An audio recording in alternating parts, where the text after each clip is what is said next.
everybody, and welcome back. Well, it's October and it's pumpkin season, and you know what that means? Making homemade fresh pumpkin pie. I'm going to show you how I make mine, and as a bonus, I am going to show you how I make my pumpkin spice whipped cream. So delicious to go on this pie. If you want to know how to make it, stay tuned.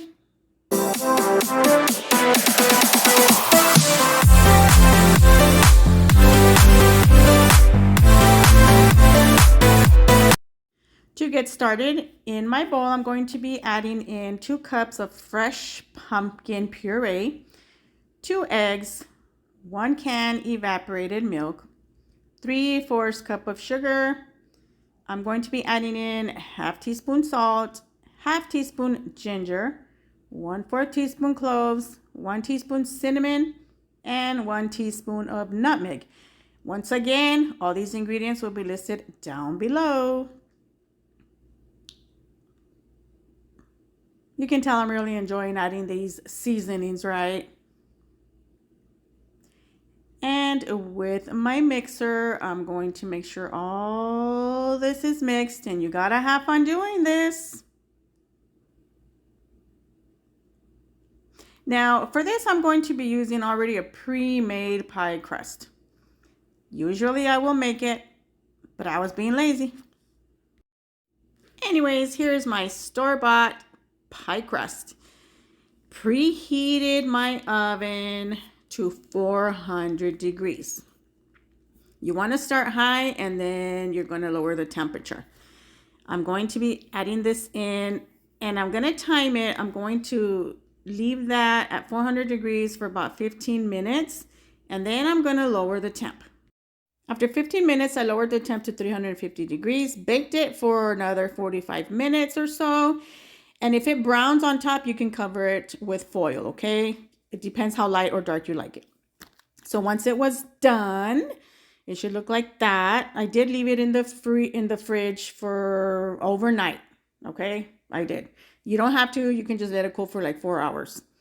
And here's the first slice. It's super delicious. And of course, you cannot have this without pumpkin spice whipped cream, right?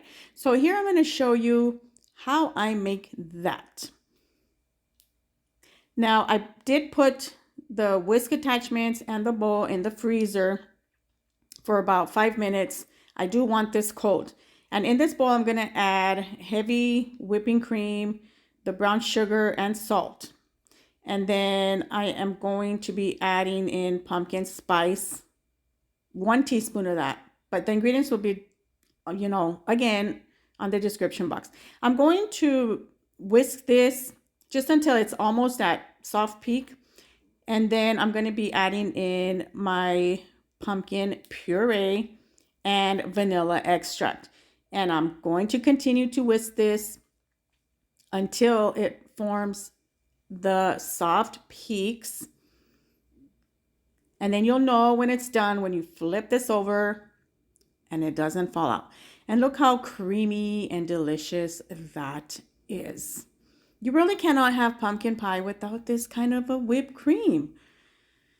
Oh, seriously, I just can't get over it. And here I am piping it on my pie. And of course, the taste test. Bon appetit. I hope you like this video. I hope you make this recipe. And we will see you in my next video. You all have a great day.